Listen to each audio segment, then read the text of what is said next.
Good afternoon, everyone. I'm Melanie Escher with the Arizona Telemedicine Program in the Southwest Telehealth Resource Center, and you have joined us today for an inaugural Lark Galloway Gilliam Distinguished Lecture. We've got some speakers today.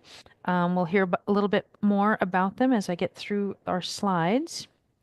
So as you were joined today, so this is our webinar series, and we're brought to you by the Arizona Telemedicine Program, Southwest Telehealth Resource Center, the National Reach Coalition. We'll hear from Charmaine about the National Reach Coalition, and then also Mel and Enid Zuckerman College of Public Health here at the University of Arizona. We respectfully acknowledge the University of Arizona is on the land and territories of indigenous peoples. Today, Arizona is home to 22 federally recognized tribes, with Tucson being home to the O'odham and the Yaqui. Committed to diversity and inclusion, the university strives to build sustainable relationships with sovereign native nations and indigenous communities through education offerings, partnerships, and community service. So welcome, everybody. A few tips and notes when you join the webinar, your phone or your computer microphone, they were muted. Time is going to be reserved at the end for questions and answers. Please use our chat function. And this is being recorded, and you'll be able to review this recording on our ATP website, and there is the URL. We can put that in the chat a little bit later. There's also an evaluation that will pop up when we're done. Please go ahead and fill out that evaluation.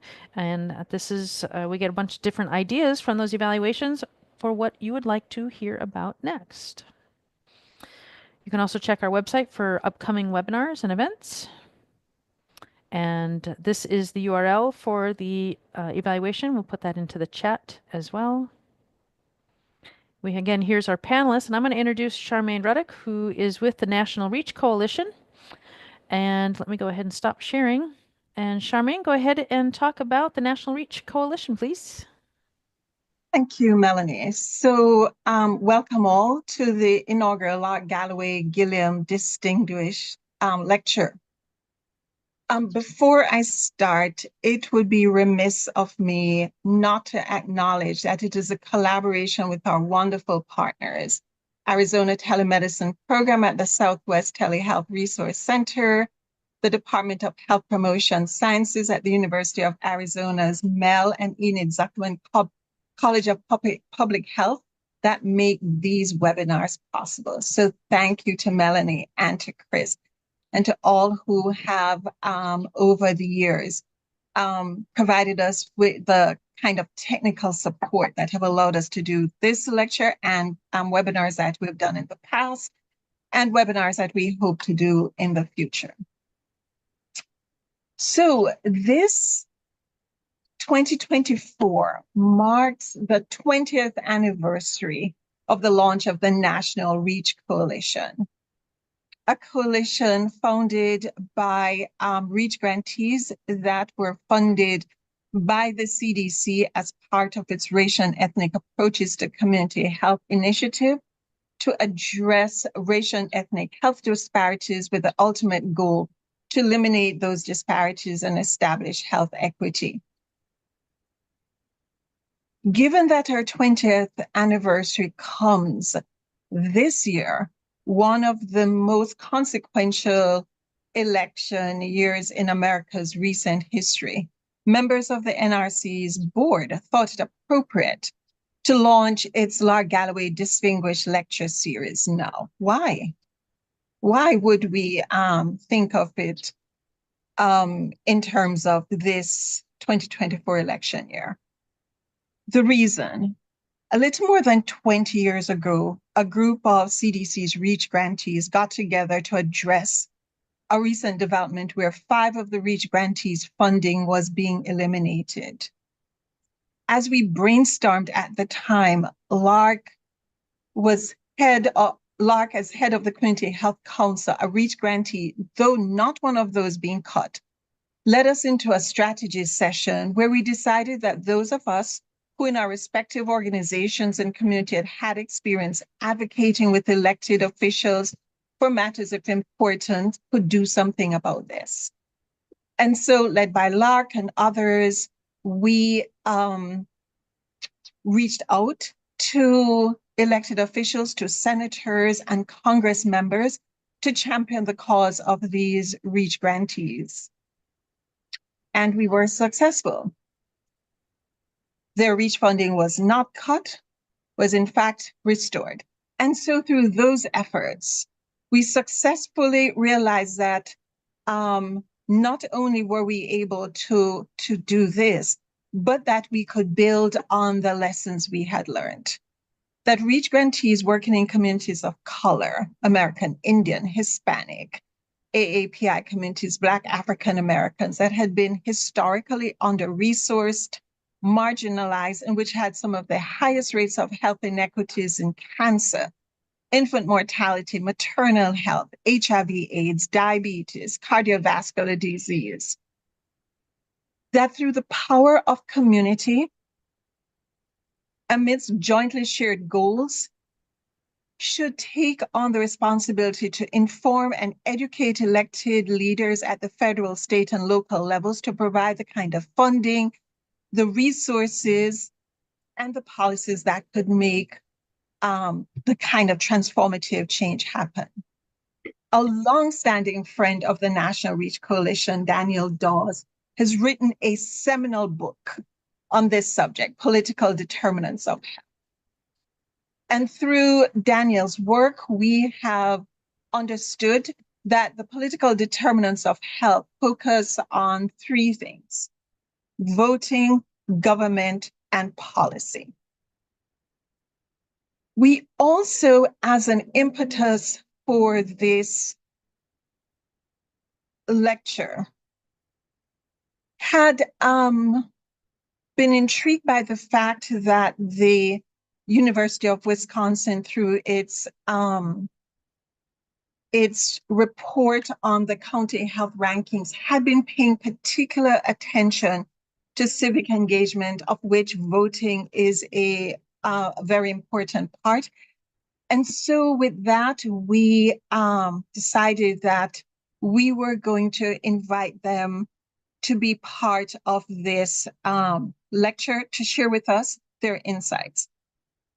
And so we have put together this panel, reduced to two because we had invited and they had accepted the invitation to participate in this panel, the Lark Galloway's sisters, Elizabeth and Patricia Galloway.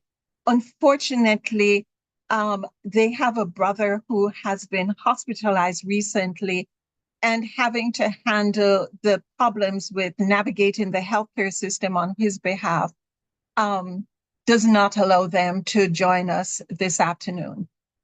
But nonetheless, we look forward to having a robust conversation about the political determinants of health, how communities can find traction and their power as they understand this, and what we should do, not only in this election period, but going forward. And with that, I am going to turn it over to Martha Monroy, who is the Vice President of the National REACH Coalition. Martha. Good afternoon, everybody. And it's my pleasure to introduce our panelists for today. Ericka Burroughs-Girardi, who is with County Health Rankings and Roadmaps at the University of Wisconsin Population Health Institute. And Yvonne Lewis, who's with the Healthy Flint Research Coordinating Center in the Genesee and with the Genesee Health. Ericka, I think you were going to go first with some few thoughts. I'm happy to get us started. We're good? Thank you for that introduction, Martha, and thank you for that opening, Charmaine. I am absolutely humbled and just delighted at the same time to be part of the inaugural Lark Galloway Gilliam Distinguished Lecture Series. So thank you so much. I'm going to share some slides that's going to help guide my discussion. And then I'm excited that I'm going to be followed by Yvonne Lewis, who is going to show you a lot of, I'm going to tell you a lot about our research and all this stuff, but Yvonne's going to show you what this looks like in action. So I'm more excited about hearing from her. But County Health Rankings and Roadmaps is a collaboration between the Robert Wood Johnson Foundation and the University of Wisconsin Population Health Institute. We've been around for since 2010, 2011, kind of predates when I joined them. I joined them in 2015. But over the course of our work, there's two questions that we've always explored. And one is, what are the factors that influence health? And another question that we explore is, how can we create opportunities for everyone to live long? Not just the people who have more money, not just the people who have more power, not just people of certain color, race, or gender, but how can we create opportunities for everyone to live long and live well? And like Charmaine indicated, today I'm going to share some of the research that we have been exploring recently related to civic health's influence on our health and our well-being.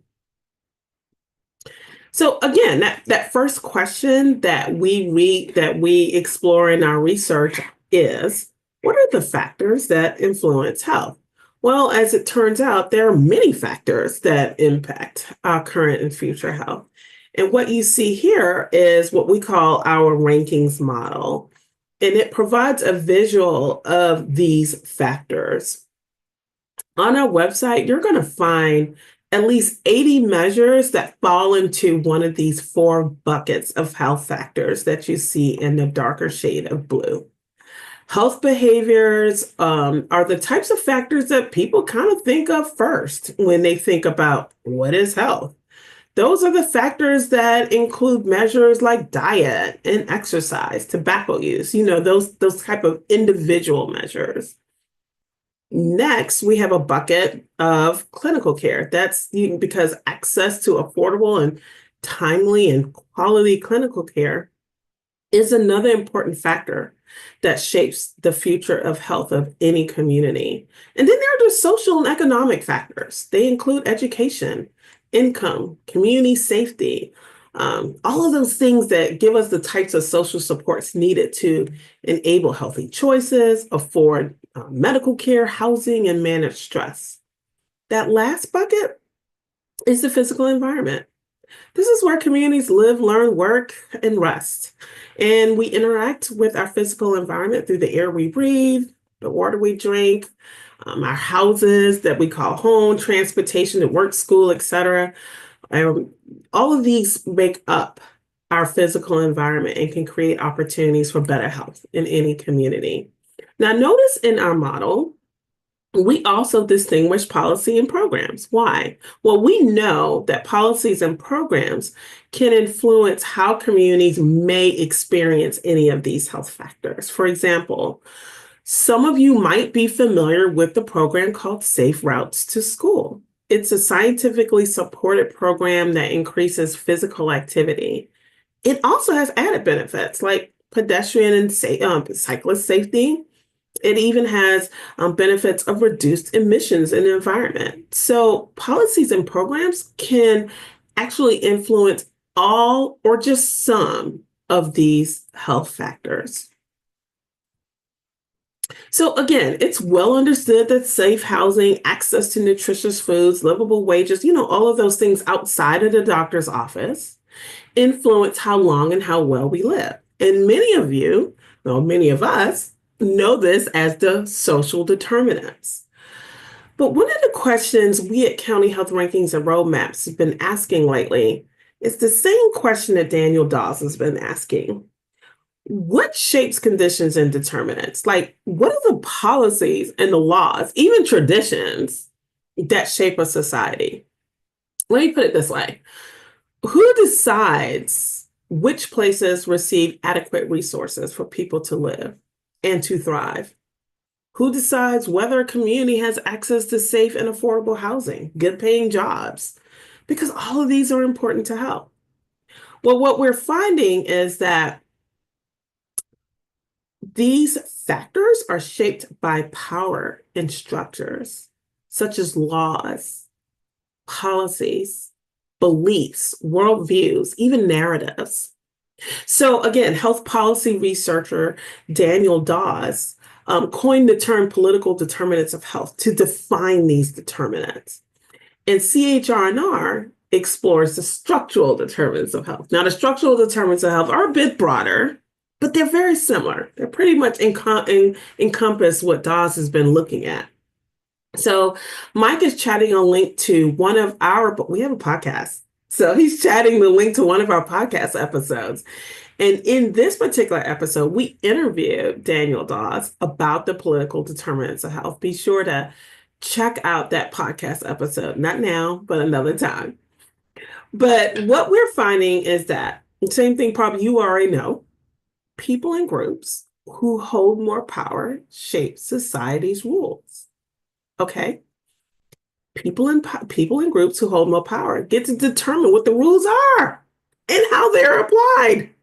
And they base those rules on their own values and beliefs or how they think society should work. Ultimately, people in groups with more power are the ones who are deciding who should reap the rewards, who should bear the cost. For example, structural determinants can influence distribution of resources, like whether government funds go toward housing or whether it goes toward policing. So while we focusing on the social determinants of health directs us upstream, the political or the structural determinants of health drive us even further upstream. When we look further upstream, we ask the question, who's holding power? How's that power being shared? And how are residents participating in the decisions that affect their future? So to advance health and equity, and that's what we want, that's what we're here for. We want to advance health and equity.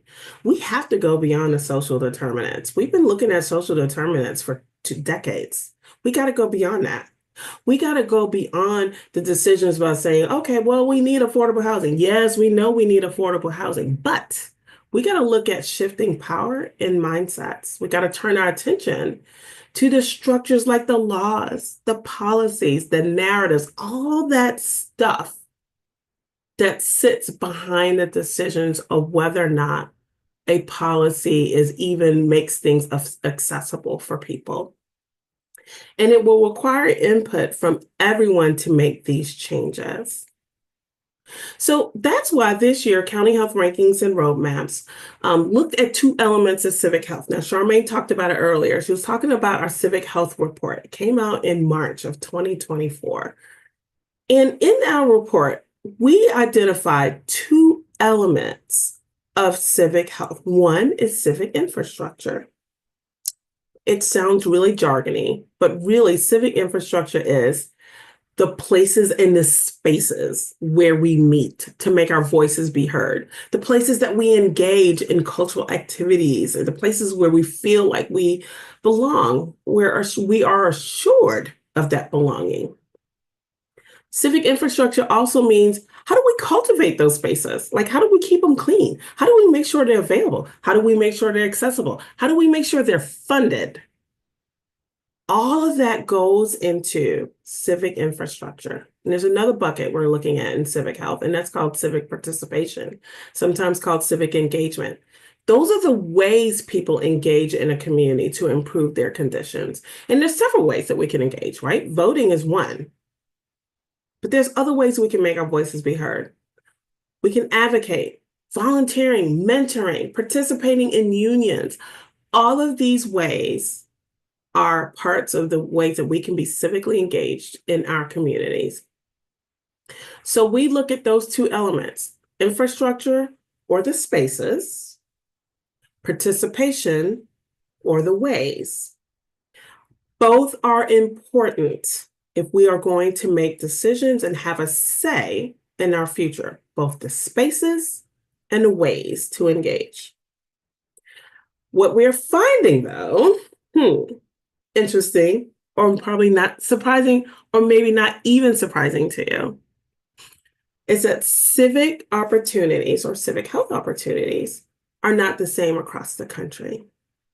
So, we're in some places of the country, it would be easy to participate. It'd be easy to register to vote. It'd be easy to be able to go to your library and get social services. Other parts of the country, not as much.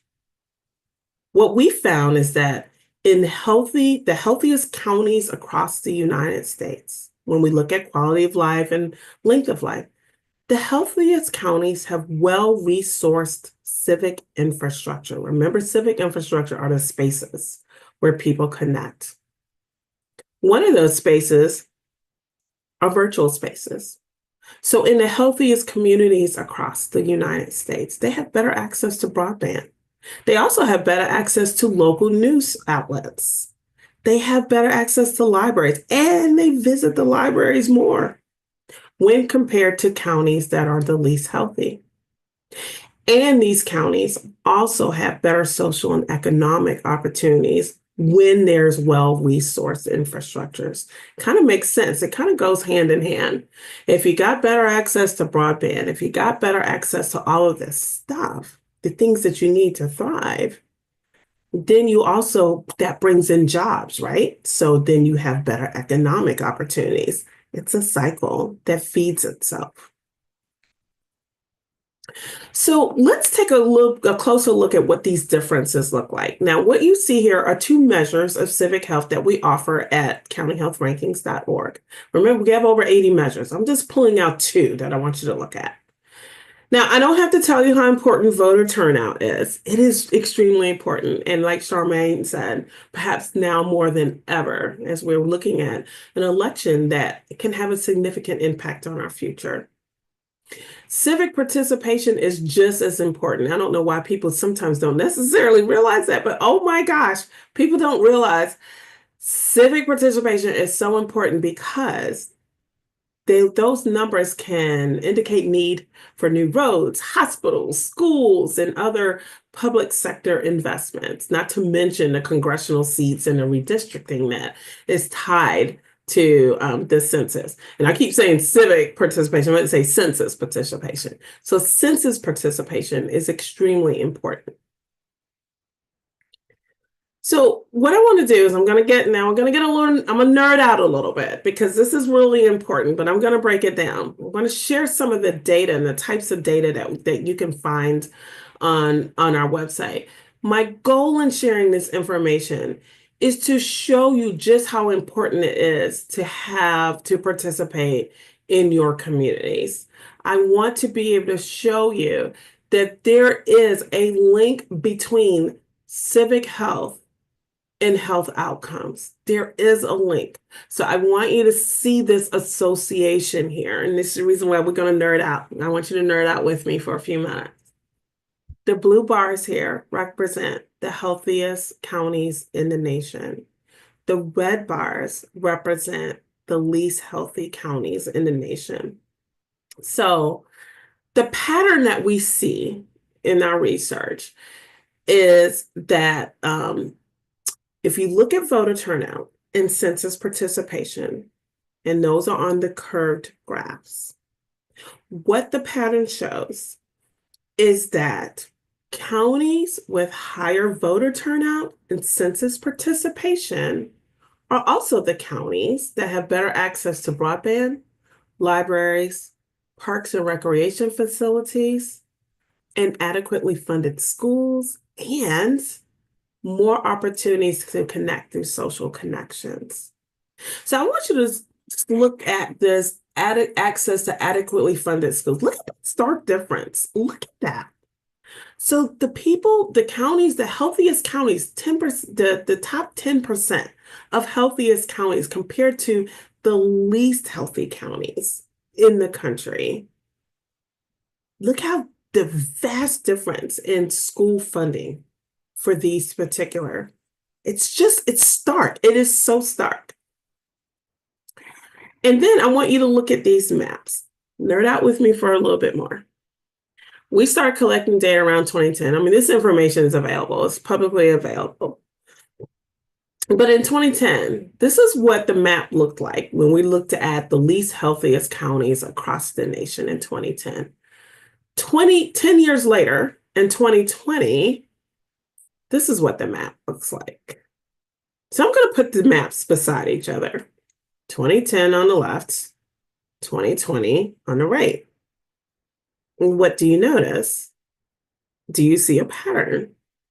Well, I'll tell you what the pattern I saw. I've been involved in public health since 2010. We're not making a difference by telling everyone to simply eat 5 fruits and vegetables a day. We're not making a difference by telling people to get in their 10,000 steps a day. It's important. I mean, I still wear my Fitbit. I want to get in my 10,000 steps. Those recommendations are very helpful, but they're a small piece of the equation for better health. We're not seeing the difference that we want to see.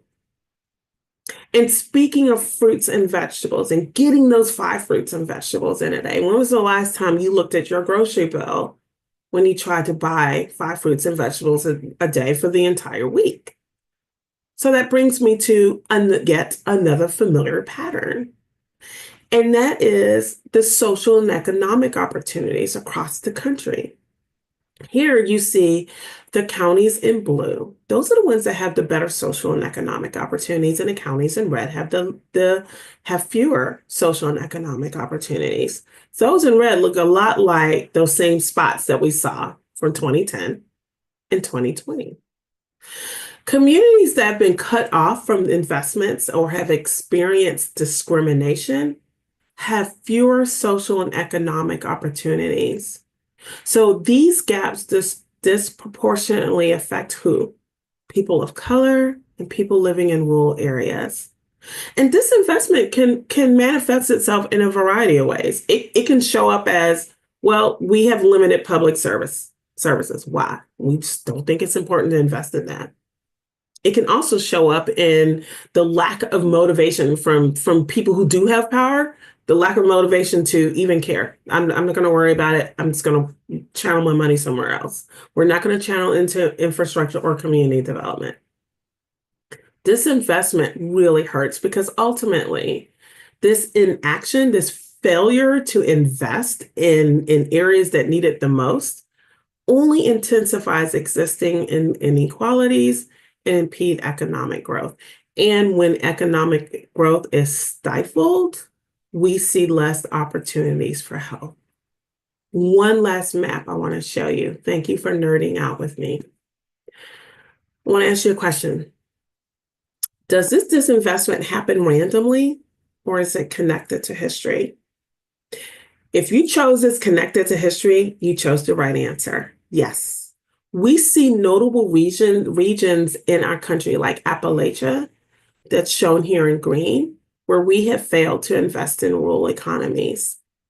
We failed to invest in the southern region known as the Black Belt, shown here in orange, where relatively high proportions of Black Americans live. I worked there for years in the Black Belt. It's real. There's areas that are just completely destitute and have been that way since the Civil War. And then if you look at the purple counties, where a lot of the American Indian and Alaska Native lands are still held by the folks living there, they are overcoming impacts of history and violence, exclusion, and disinvestment. And so we still see lots of poverty there. So what's the solution? The solution is not just 5 fruits and vegetables a day and 10,000 steps a day. No. In order for us to get where we need to go, we have to improve civic health. And on our website, in addition to the data, we also have lots of strategies that you can explore to improve health in your community. Now, as a reminder, civic health opportunities vary across the country. We just saw that with the maps that we went through. But we have the power to create better civic health opportunities for every community in the United States. If you look at our What Works for Health database, you'll see lots of strategies related to all sorts of health factors. But we actually pulled out a few directly related to civic health. So if we want to improve civic health, we have to improve ways for people to connect. Broadband initiatives are so important because they allow people to engage. It also supports education. You cannot get through school nowadays without having a computer and access to the internet.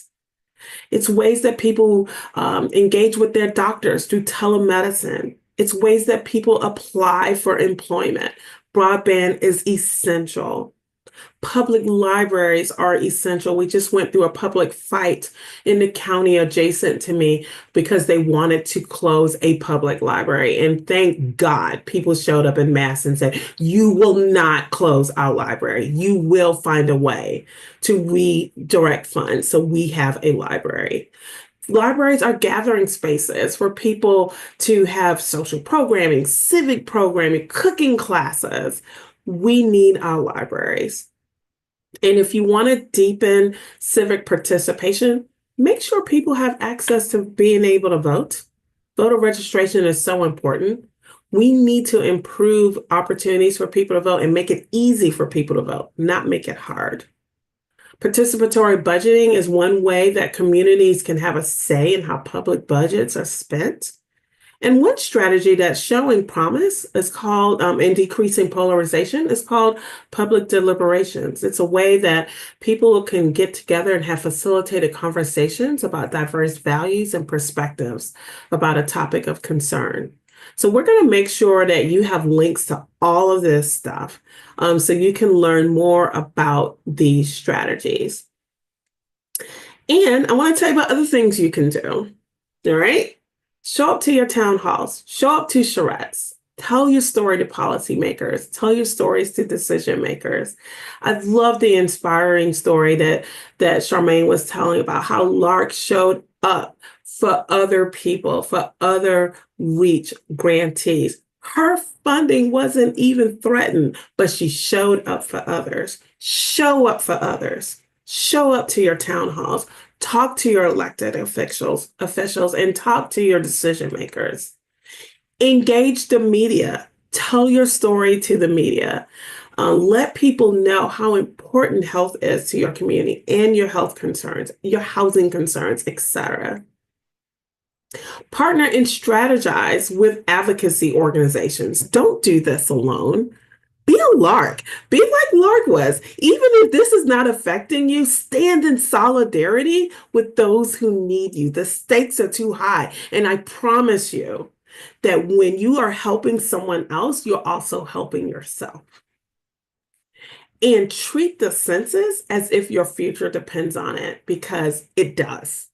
The census is absolutely essential to making sure people get the public services that they need. And lastly, by all means, vote. Exercise your right to vote. Your voice really matters. Let it be heard. We know, research is clear that there is an association between your voice being heard, you having the opportunity to share your story, to advocate for yourself. We know that there's association between that and health. So always do what you need to do to let your voice be heard. I want to invite you to connect with county health rankings and roadmaps. Hey, every county looks different. We have tools and measures for that can help you move forward. And plus, I just want to connect with you and hear your story. So reach out to us and let me get to know you and let me hear about what you are doing in your counties. We also have a presence on social media, and I'm going to invite you to as well.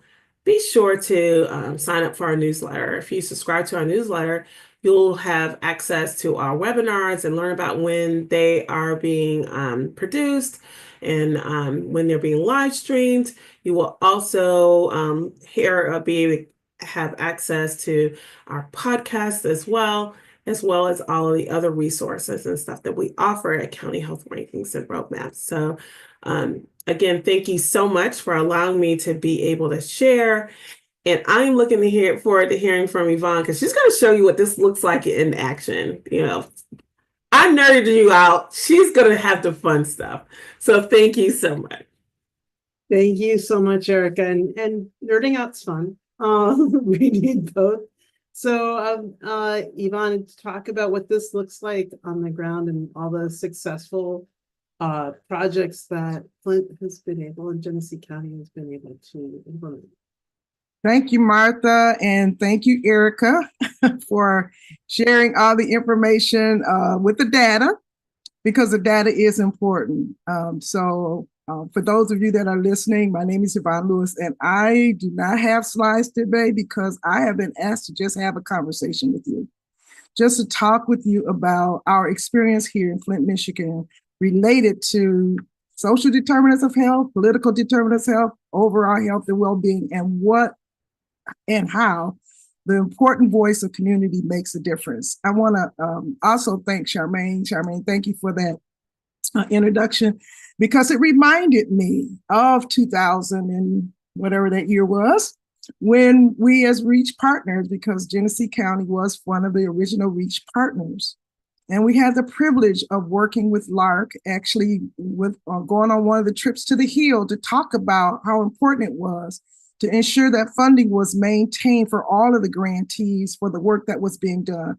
Because as Ericka showed us, the data does tell us stories. It gives us information about what's happening in communities in terms of the numbers, but it doesn't often show us just how those things are happening and the impact that it's having, and most importantly, what the community voice can do to make a difference. And so I certainly want to appreciate that, because when we initially began to do this work, racial and ethnic approaches to community health, we thought that if we engage the community members and engage the community systems, that we would be able to reduce in our community infant mortality. Because infant mortality at that point, African-American infants were dying 3 times the rate of European-American infants. And the question we asked ourselves was, why was that happening?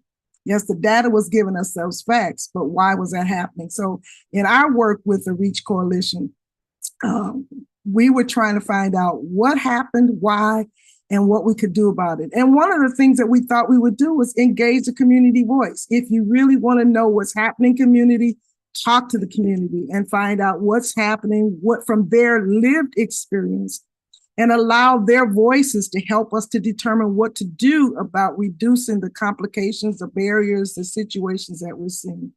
And so that's what we did in those first 2 years. And as a result of having community conversations, engaging our hospital systems, our healthcare systems, we were able to reduce infant mortality for a period of time, reduce the number of African-American infants who are dying. An interesting question came up for us in one of our meetings, and that was, is it that we want to reduce the number of African-American babies that are dying or increase the number of European-American babies that are dying? Now, that's an odd question, but the issue became, what is it that we really want to do? What is it that we really want to accomplish? Overall, we want to accomplish better health for all, but it is important to look at where those differences are and what we can do to make a difference. So I wanted to just to point that out. And then the other critical thing, and I think right now, Flint, Genesee County was often known for the work that we did with General Motors as an automotive town, particularly as it related to community involvement with the sit-down strike. None of us ever imagined that we would be known nationally and in some cases internationally based upon a political decision, a financial decision that was made that affected our community. And now we're known all over as the Flint water crisis. You can Google it 10 years later, 10 years now, and you're still having the question asked, is it over?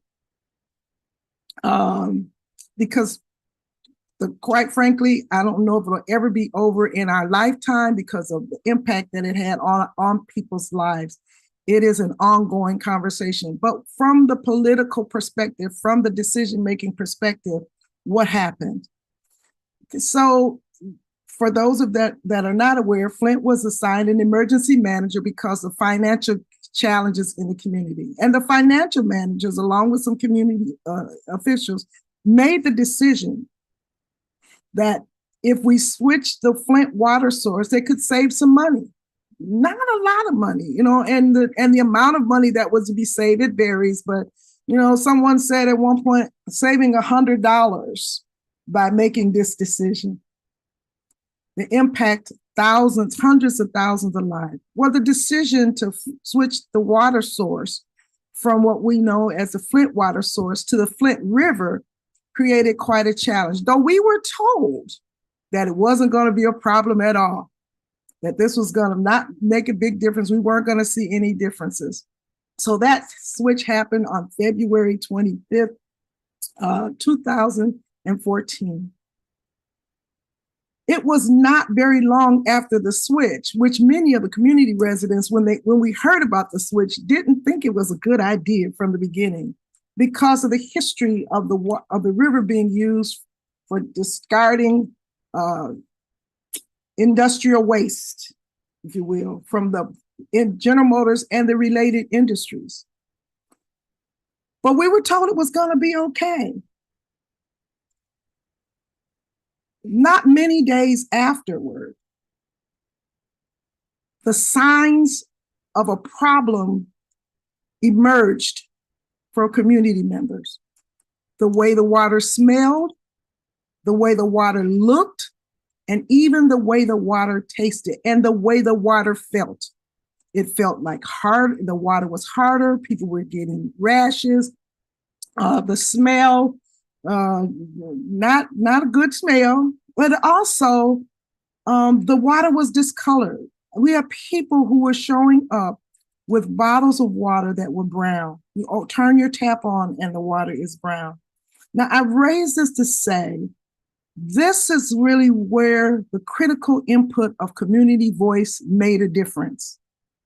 Because the community members, when you talk about your voice matters, your voice counts, your voice makes a difference, in many cases, people don't feel like that's true. But here it proved to be critically true. Because when that happened, people had to take note of it, such that even at the federal level, note was taken. Now, it took a while. Quite frankly, it took longer than it ever should, because even before the water was returned to the main water source, the fact that General Motors, one of the plants here in the community, began to see their parts rusting as a result of the water. They were able to get the water switch for the plant before we were able to get the water switched back for the community members. Community members went to City Hall. Community members went to Lansing. Community members, and you talked about Ericka partnering with agencies, partnering with the NRDC, the National Defense Council, partnering with the ACLU, getting some assistance. Community members partnered with academic partners, because even though we were saying that there was a problem and noting that there was a problem, it really took some data to help. So this is an important piece too, where it is important that data and the community voice merge and work together, because one of the things that we talked about so frequently here in our community is community and academic partnerships. So I want to digress a moment, because we talk about partnering. One of the things, and advocacy, one of the things in our community early in the 2000s that also happened, and I'm sharing from an advocacy perspective, that many of our community members did not have healthcare coverage. And during a time when there was no healthcare coverage for all in our community members got together and said, through voting of the millage, because you talked about voting, we're voting for a millage for the Genesee Health Plan. We wanted to ensure that all of our community residents had healthcare coverage. And so that was where community in action made a difference, because we were able to offer through the Genesee Health Plan coverage for community residents. And so with all of these things going on, even though there was not the kind of attention given to it that we wanted, continual voices of community made a difference. As I mentioned, town hall meetings were held, marches and rallies, attending city council meetings, visiting the state capitol, addressing elected officials, and documenting the issues. One of our community members, she said, I didn't know what I was doing, but I just started taking pictures of everything. You know, when the water was coming out of the tap that looked bad, I took a picture of it. When there were rashes, I took a picture of it. I talked to other community members. So community members engaging other community members to talk about this issue and make sure that the voices were elevated to ensure that somebody was listening. Now it is 10 years later, and we're still saying we want you to listen, but some of the results for them. I must say, one of the questions that came was, so what caused the problem? What caused the lead to leach into the water? And I want to make sure, because sometimes this is overlooked, that it was a lack of corrosion control that was put into the water through the water system that reduced the ability of the pipes to be maintained, because all of the pipes are made of lead, but that corrosion control helped to cover the pipes in order to keep the lead from leaching into the water. And then, so the voice of community made this become an awareness for us. Also, the elevation in lead, and many of you, if you Google it, you'll hear it again, that Dr. Monahana Atisha, who is one of the leading pediatricians here, was one of the voices who collected data on some of her patients, on some of the children, to ensure, that there was data to support what we were saying. And that led to an awareness that there was increased lead levels in the blood lead levels of children, but also then across the community, how this was affecting others. So what that led to was the ability for us to have lead testing sites in our community. As a result of the water being contaminated, we were able then to get water, because everyone deserves a right to clean, safe water. And so while this was going on, then the water was made available to community residents, but also testing the water to ensure that we understood what the levels were. Because in some cases, and then we talk about policies too, the lead and copper rule, EPA, was that the action level was 15 parts per liter, 15 parts per billion, excuse me, that they would have some attention to this. But that, in some cases in our community, it was as much as 17 parts per billion and more in some homes of our residents.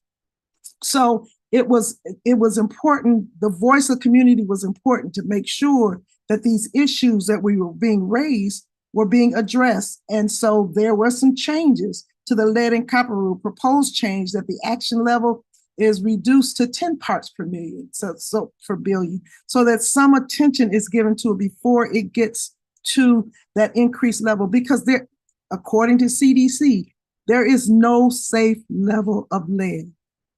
So even at 10 parts per billion, that's still, if you would, unacceptable, but it actually is reduced, proposed reduction as a result of community voice.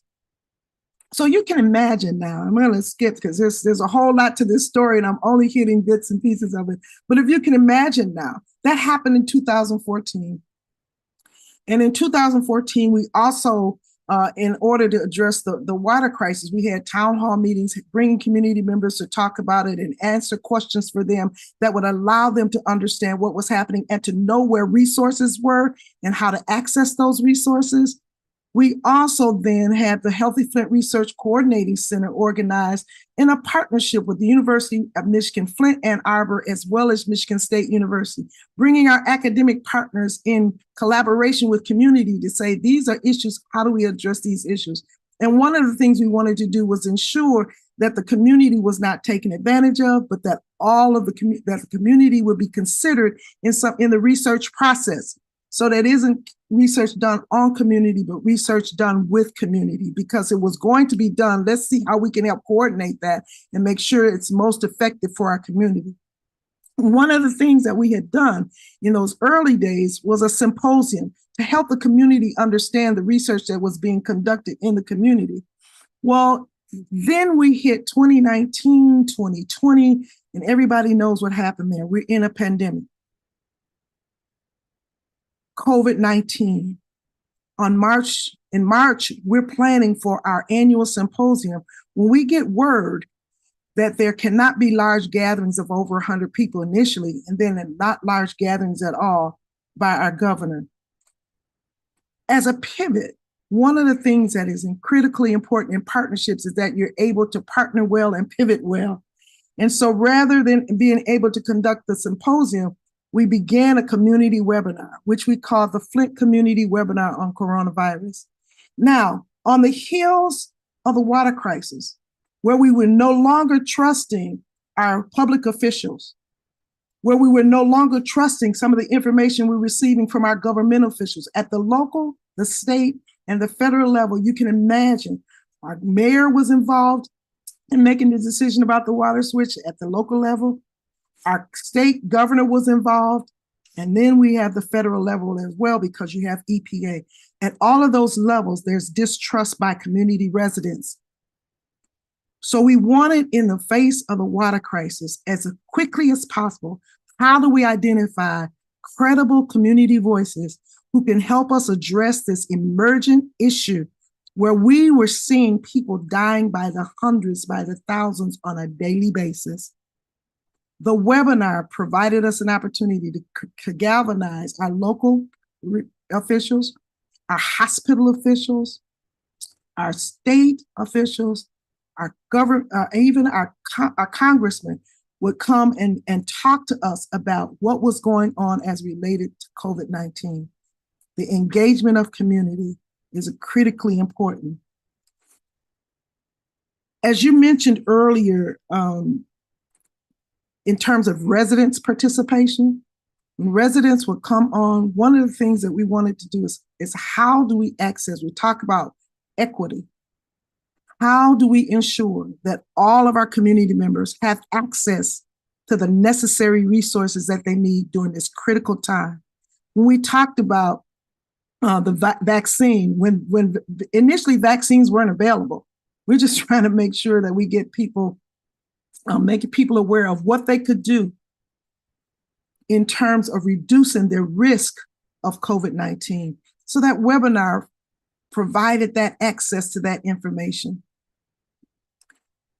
Again, when we think about the ability to have people that you know, that you trust, to share information with you, you're more likely to respond. And then access.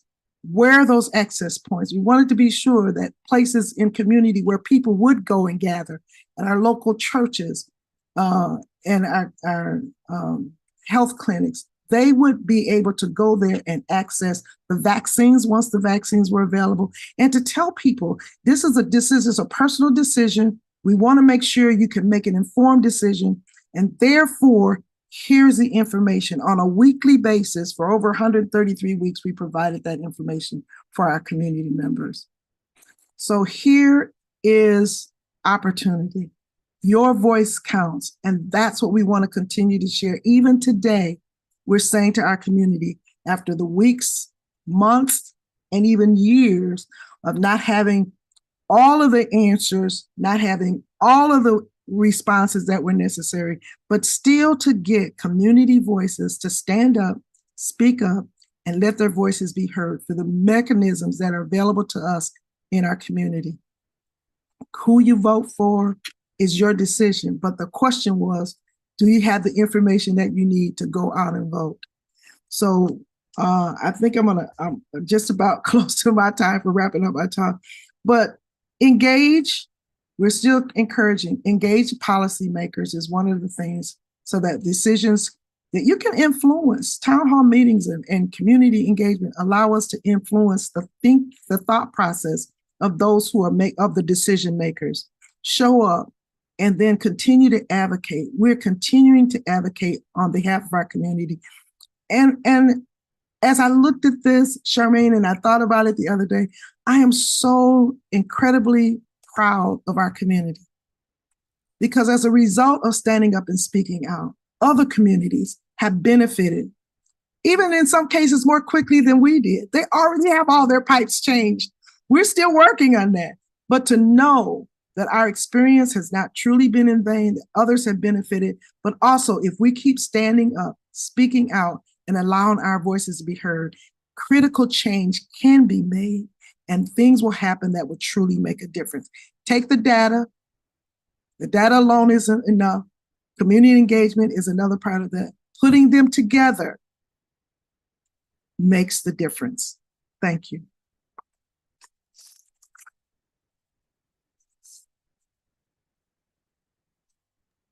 Wow. Yeah, both of you, it's just an incredible story. And I love the way that how you complement each other in terms of the importance of creating change. So I have a question. We have a lot of communities that have historically been disenfranchised, whose voices have been ignored, who have been, experienced systematic oppression, and sometimes can just get to the point where why should we? Because we've been there before. And you've been able to engage community at such a level for such a long time. How do you deal with those folks who have just sort of gotten so frustrated over history? How are you able to convince them not only to get engaged, but to stay engaged? Yvonne and Ericka, either one of you.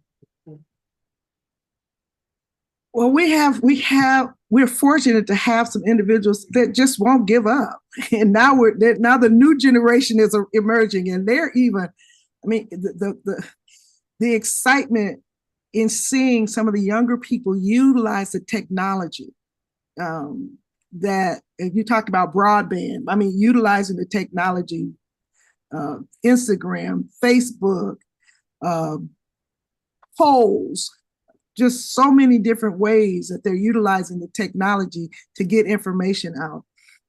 And some of them, in some of our conversations, they said, how do we, working along with someone that is older and had been in the I'll say in the fight or in the struggle for a long time, and they're really taking the mantle on and doing it. Some people do get tired. But then you try to find another way for them to be engaged. Maybe they can't be on the front line where they were, but they can also engage and share information. And it is true. There are people who are saying, I've talked about it. I don't think it's going to make a difference. And so people do sometimes get tired and say, I'm not going to fight anymore. But the beauty of it is there's always someone else that you can reach out and grab and hold on and hold up and encourage them to continue in the struggle. And it seems like you're doing that through, intergenerational, so that, won't eat that the older generation is training the next group to come up and pick up the mantle. So Ericka, here's an issue that is particularly problematic in our state, where we have large areas of large rural communities, not just rural, but frontier communities, that don't have access to broadband internet. And where, like I mentioned before, the Navajo Nation has large areas with food deserts. How can they leverage and for both of you, how can these communities leverage those, and improve their civic infrastructure and raise the voices of folks that are isolated? It's difficult. I mean, and there's no way around it. I mean, I'm going to be honest. It's really, really hard when you have elected officials and powers that be who are unwilling to see where resources need to be placed. And so that's where the power of community comes in. And that's where you have what I like to call just good old fashioned community organizing. And Yvonne described that so well, where people came together and they basically demanded. And again, not saying this is a lot easier said than done, but what community organizing, one of the tenets of it is persistence, that persistence, that persistence, that persistence. And in partnering with those who really have had experience working with elected officials is so important. Being able to transfer those skills and knowing that there might be different ways that you can participate, and really leaning on those who have the ear of the elected officials. That's one way. I'm not going to say it's the only solution, but that's one way. And that's one of the things that I always tell my students is that the best resource any community has are the people. Right. So the interesting thing that both of you were talking about is how you develop these diverse partnerships, right? With universities, with physicians, with local officials that were allies. What were some of the strategies that you used? So Yvonne and then Ericka, if you guys could sort of share that with some students. Well, I think one of the things is you're appealing to people's sense of interest beyond themselves. We have senior leadership who are saying, I'm doing this because I'm looking out for the next generation. It may not happen in my lifetime, but I'm concerned about what will happen for those who are coming along behind me. And so I think that it's really, really important just to begin to pull on or even explain. It does take time. You can imagine we've been talking about these issues for a lot of years now.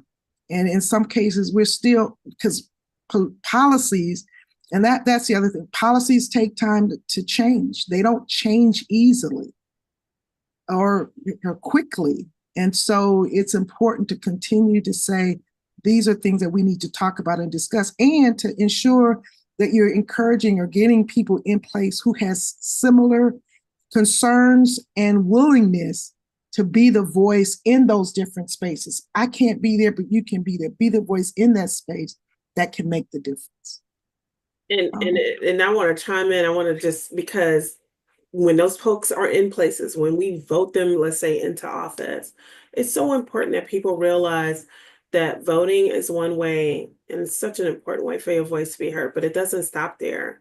It's so important that we hold our elected officials accountable to what they say that they're going to do. Like, don't fight for my vote and then forget about me. So holding them accountable by making sure you have constant communication with them is so important. The other thing that I will add in terms of building a coalition and networks is to, it's as simple as this: go into the best neighborhood in your community and just look around in that community. Think about how it smells, how it feels, what the air feels like, what the air smells like. Who's responsible for making sure that that place looks so beautiful, that the air is so clean, that the sidewalks are not cracked? Those are the people that need to be at the table. Those are the people that you engage. And my taxes, I'm probably paying more taxes today, or my taxes are just as good as their taxes. You're going to show up. And if you're not going to show up in my community, I'm going to show up at your door with my friends, with my neighborhood, and we're going to hold you accountable.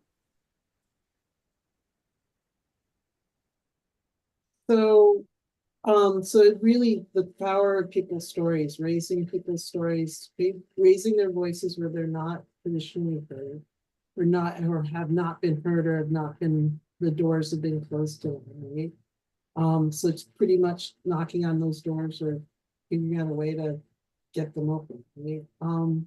So with physicians, a lot of times physicians, I know this sounds odd, but I've heard this, that physicians don't feel like they have the power. But they feel they have the power to advocate within the healthcare system, but not outside, right? And again, they don't, in some places they are trained in advocacy, but others don't. And we know that degree, that those letters after their name have power. So how did you engage those physicians and get them involved in the outside of the clinics? And how did you get them into the into the town halls and out, marching with people from the community. Yvonne? Well, one of the things that we said, I think one of the beauties for us here is our community. They live here in the community. And so they too were impacted by it. And I remember we reached out to one of our hospital emergency room doctors and talked to him about the importance of helping people understand where to go to get tested.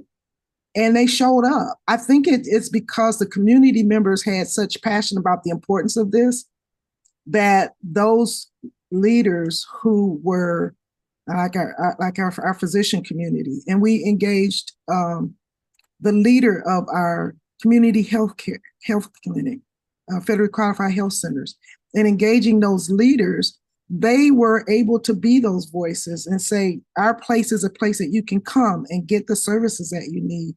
And so I guess it's like appealing and they, you know them and they know you. And we had community members who, you can look at them and say, hey, we need your help. We need your assistance in helping get this word out, because it's a critical piece. And then having I would say a non-biased perspective, even though we recognize that this became very, very political in every one of the instances that we've named, they were very, very political. But to have representatives who did not take a political stance, but the stance from a health and a sincere and a humane, this is a human interest person. This is important. This is our lives here. And how do we address it from that perspective versus addressing it from just the political perspective? Understanding, and again, it's really challenging sometimes to think. You do know that the politics makes a difference. And you do want to make sure that you can talk to people in such a way that they recognize that you understand politics make a difference, but this is a life's decision. And we want you to have the information that you need in order to make that informed decision. Yeah, I think it's really sad how public health is related to politics, because you can't get policies as politics, right? But it is sad that we do find ourselves in a place where the partisan fights have weaved their way into public health, and we don't see the priorities, like we used to. And, sometimes that requires a different angle when you're dealing with these policymakers. Sometimes it requires you looking at the dollars and the cents of it, the economic side of things. And we have found that sometimes that resonates better with our policymakers today, as opposed to leaning only on public health. And it's sad that it has to be that way, but the social, the economic arguments resonate a lot with policymakers. Did you want to say something? Are you asking me, Martha? No, yeah, I thought you had your hand up, so. I do. Yvonne, I vaguely remember, but I may be confusing it with another crisis. But with the situation with Flint, do I remember it correctly that the authorities that made the decision to switch Flint's water source had actually sort of taken over like a community manager, town manager that had been duly elected, but they decided they were going to displace that person as a decision maker? No, you're absolutely correct. I think I had it in my notes. I may have overlooked it, but the emergency manager, our community was one of, and this is also a very challenging situation for us, because when you look at the state of Michigan, the only communities that were given an emergency manager. And this was contrary to a ballot vote. So the emergency manager was a ballot initiative, and the entire state turned the ballot initiative down, said, no, we do not want emergency managers. But that was overturned in the legislatures under an amendment. Okay, so that's another political process. Things happen in an amendment that you can't undo once it's kind of slipped in there.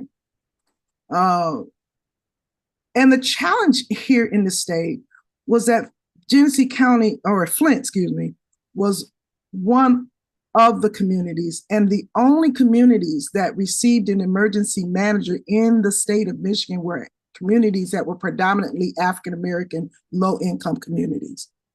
And so when we talk about the disparities, when we talk about these differences, when we talk about these issues, it is important for us to look at the ways communities are looked at. And the fact, as you mentioned in your slides, Ericka, and the fact that these are communities that this is consistently done. And so one of the questions that came up is, if this were another community in Michigan where the water question came up, would this have happened, or would it have gone as long? And in many cases, when you read the reports, when you read the literature, the answer is, quite frankly, no, it would not have happened. In a higher income, predominantly European American community, this would not have happened. And so we do have to look at the fact that these issues are raised with people or that impact people of color in ways that it does not. I do like this when we say the majority community, because and that's a data point too. You got to time what constitutes majority. But when we're talking about communities that are traditionally marginalized, disenfranchised, not treated properly, and we have to answer that. So you're absolutely correct. One of the things that generated much work here was the fact that we felt like, as a community, our democracy was being challenged.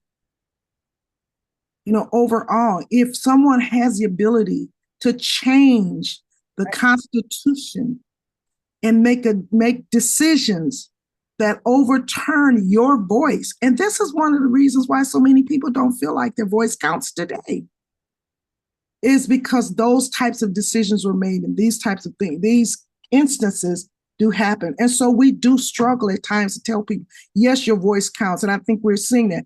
Your voice counts. It makes a difference.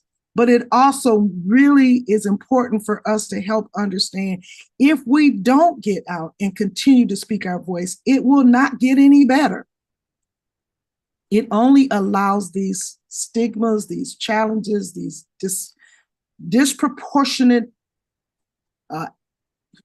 allocation of resources to happen in ways that continue to devastate communities over and over again. Martha, I didn't take down my hand because I had a second question for Yvonne, and it has to do with allyship. Because Yvonne, I remember that it was a white female pediatrician who started to draw a lot of national attention to this crisis that was happening in this predominantly Black community. And so in terms of, I'd love for you to comment on that. So Dr. Mona is an immigrant, and I just looked it up a minute ago and I did not, but she talked about, and she was the physician that received, how do I say this? And she tells about it in her book, but she received a challenge from one of her other medical colleagues that she could not ignore this issue. She was seeing babies, and when she talked about it, and I just read a little snippet, it said that she was told there was no corrosion control put in the water. So without the corrosion control, it led to the lead issue. And one way to identify that was to do the research that she did to identify lead levels in children. Now, we all know babies and seniors get a lot of attention, but babies most often. And that is what really brought this more to the fore, is because people are saying our babies are being poisoned. And the neurotoxin that lead is increases the problems for children over time. So in looking at that, then she was able to pull the data, and even though she was a well-prepared physician, her data was challenged as well, that it was not accurate data. And so she had to fight to say this and stand that the data that she provided about the increased lead levels in children during this time period constituted the issue that needed to be addressed, that is still being addressed today. So some things have been put in place. We have the program called RX Kids that allows mothers, because again, we have mothers who are feeding their baby and families who are making formula with lead tainted water. We have pregnant women who are drinking the water. And the stories go on that we could tell you about, but so many people were impacted. But that instance, or not instance, but that issue of talking specifically about the infants and children who were impacted by the lead exposure raised that level of attention even more. So allies, yes, are critical. Community members had to, continue to get that voice out. But it wasn't until somebody who had the influence, right, who could get the ear of the individuals where it would make a difference, so that even more community voices could be heard and some action could be taken to make a difference. But it comes down to making sure people recognize the shared humanity, right? One of the things I wanted to bring up has to do with climate change. One of the things we know is that in emergencies, in natural disasters and other emergencies, communities of color are often left out, are not being served, and this continues to be an inequity. And with climate change, we're going to see these factors increasing. And in addition, what can we do? I mean, especially in the face where so many people deny that this is existing, and that as FEMA, the resources that need to be associated with FEMA are reduced, and that a lot of times, in particularly communities where they may not speak English, or they may be afraid of authorities for the reason why some of them have left their original countries. And I know how can you help engage those folks? How should we be raising their voices in the face and making sure that these communities are being served during these natural disasters? Because they're just gonna continue to increase and further complicate already the inequities that are already facing these communities. Yeah, I mean, and again, I don't have all the answers, but what I can say is this is where I've seen universities, research centers be really particularly helpful with being able to provide that data, because you just can't deny it, right? You can't, it's hard to deny. I really value what Yvonne was saying about centering children in terms of telling our story, because they are our future. They do have the ability to help people see humanity and stand in solidarity with each other. So centering children with that, but those strategies of engaging your researchers around this is so important, and telling the stories from the children's perspective, even having children doing photo voice projects and stuff like that. It's a wonderful way to engage children and help them be part of the data collection that's needed to show the impact and how communities are being harmed.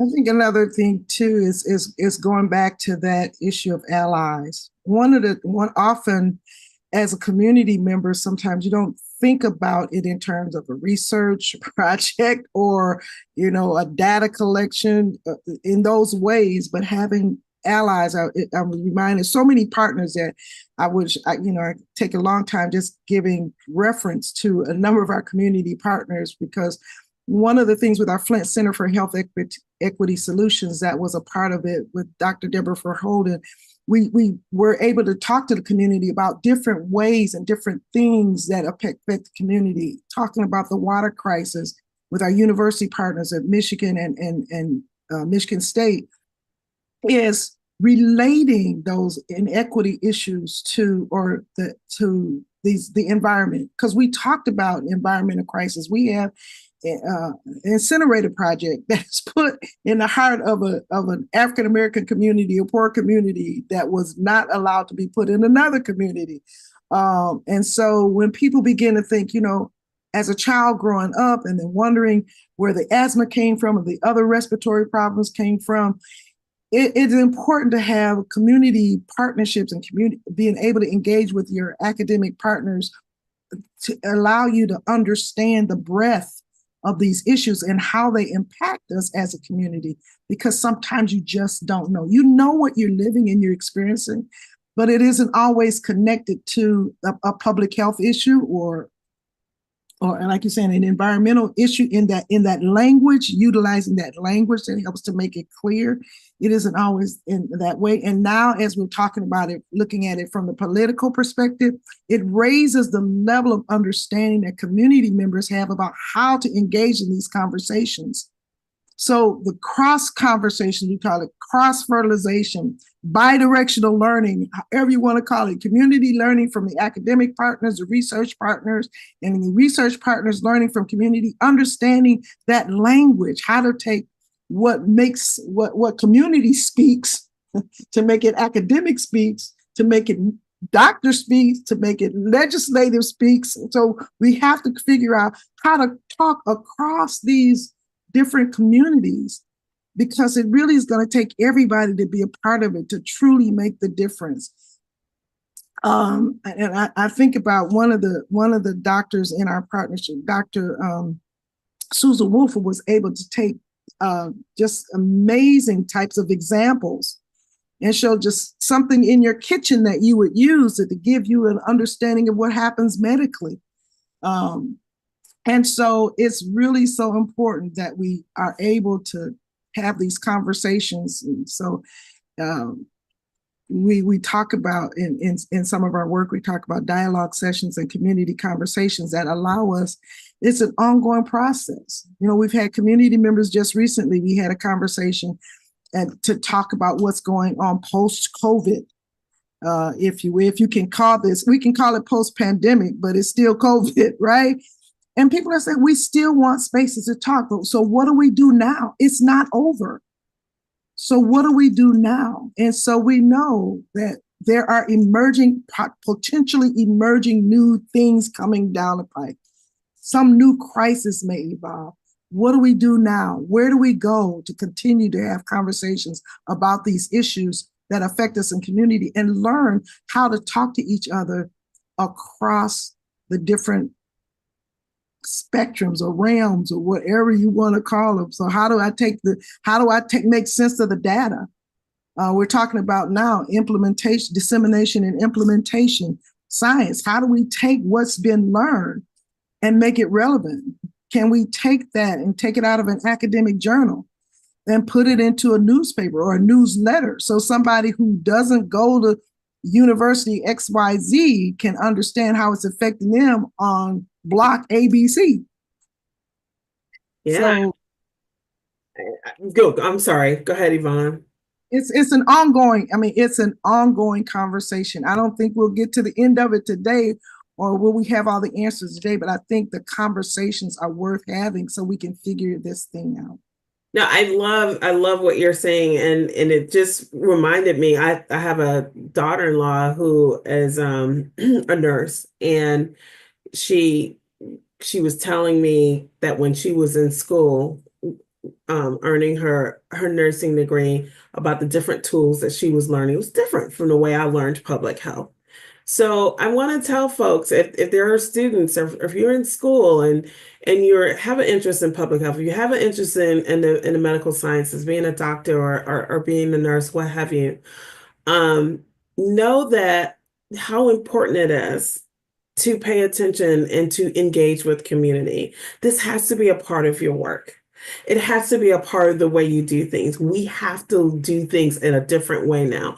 Community is so important. I went to the doctor today and I'm very fortunate. I have one of these like little old school doctors. She's like 75 years old. She still takes notes in a notebook. She doesn't barely knows how to use a computer, all this stuff, but she listens to me and I tell her things, and she's like literally like, I don't care what these people, I'm listening to my patients. Be that kind of doctor, be that kind of nurse, be that kind of public health practitioner that realizes how important it is to have community voice as part of your work and your learning.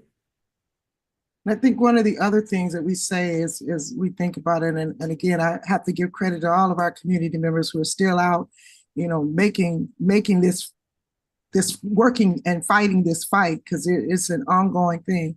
But to encourage them, those who are in the decision-making seats, think about the fact that you live in a community.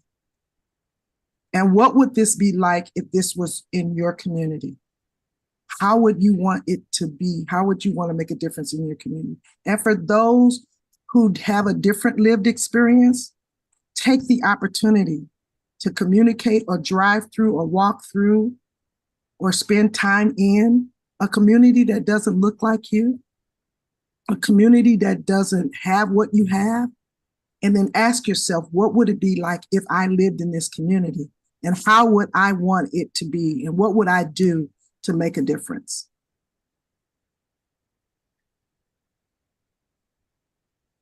All right. I think that's a great way to end it. This is Mike. I'm with the NRC. I just wanted to share some of the comments. Allies are critical, Ericka said. Carrie saying yes, money return on investment. Leandris, thank you. Charmaine and Yvonne, today's webinar has been a celebration of reach and why its original model was and is so effective.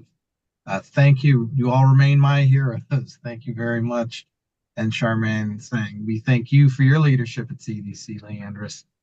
That has continued to spotlight health inequities and the need for communities to be empowered to challenge the underlying factors of health disparities and the status quo. And thank you, Alejandro. I am LinkedIn. We are working on that in the process. Links for our NRC social media is in the chat as well. And if you want to sign up for our e-blast and just find out about upcoming NRC news and events, just email me, micjohnson@institute.org. I take it back to Martha or Charmaine or Melanie to finish us out. Thank you, everyone. Thank you, everybody. Charmaine and Martha, a couple of closing words for today.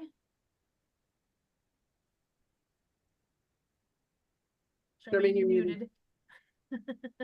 Charmaine, you're muted.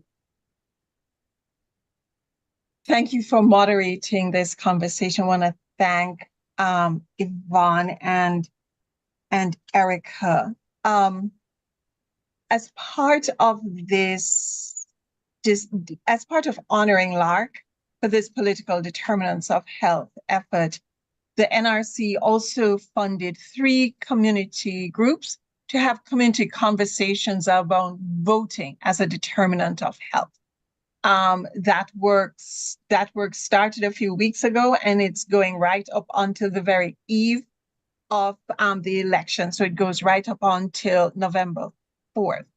We cannot emphasize enough, as you heard Yvonne talk about communities, we cannot emphasize enough the fact that folks have to vote. The fact that even though Yvonne talked about a challenging situation where the voice of the people through their vote was being challenged or almost overturned, it still means that the vote is our power to change things, to make a difference, to have things happen. And so this must continue to be emphasized in the work of addressing health disparities and the establishment and promotion of health equities. So, Ericka, thank you for allowing us to geek out with you, for the data you provided, which was so digestible. Ericka, we thank you for taking us on the journey. It was such a powerful presentation. Ericka and Yvonne, it was a wonderful pairing with the two of you. And on behalf of Lark's family and the NRC, I can almost feel Lark's presence saying, yay, you guys continue to do this amazing work that you're doing. So thank you. And thank you, Martha, as well. And I know Melanie usually wants to remind us of something that I'm sure I've forgotten.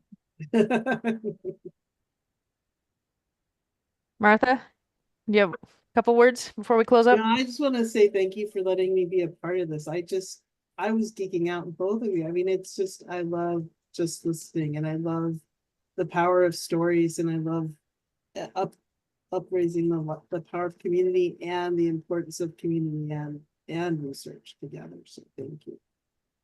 Great. Thank you again. As like I said, I'm Melanie Escher with the Arizona Telemedicine Program and Southwest Telehealth Resource Center. Thank you again, Charmaine and Martha, for helping put this together, and Michael, who's in the background. Of course, we've got Denise, who's also working with us, and Chris, my own technician in the back. And again, Yvonne and Ericka, thank you so much for volunteering your time and presenting this information. Very powerful. One of the reasons why we like to be involved with this. So please keep in touch with us at Arizona Telemedicine Program, Southwest Telehealth Resource Center, and the NRC. I'll be sending out a little thank you email to everybody about some of the information that was sent and all of the links that Michael shared in the chat. So if you missed them, don't worry about it. We'll make sure that you get them. And we look forward to the next in this session, and we will let you know. Thank you again, everybody, for joining us. Thank you. Have a Melanie, great rest. Yes. You did remind us about the survey. Oh, there is an evaluation. It'll pop up behind it'll pop up behind when we close. It'll pop up behind your screen here. Please go ahead and fill out that evaluation and let us know what you think, and any other topic ideas that you are interested in hearing about, so that we can share them with our partners and get some more information to you. Thank you again, everybody, and thanks, Charmaine. Thank you, Melanie. Thank you, Chris, as always. Bye, guys. Vote. Don't That's forget. right. Vote. All right. Take care, guys.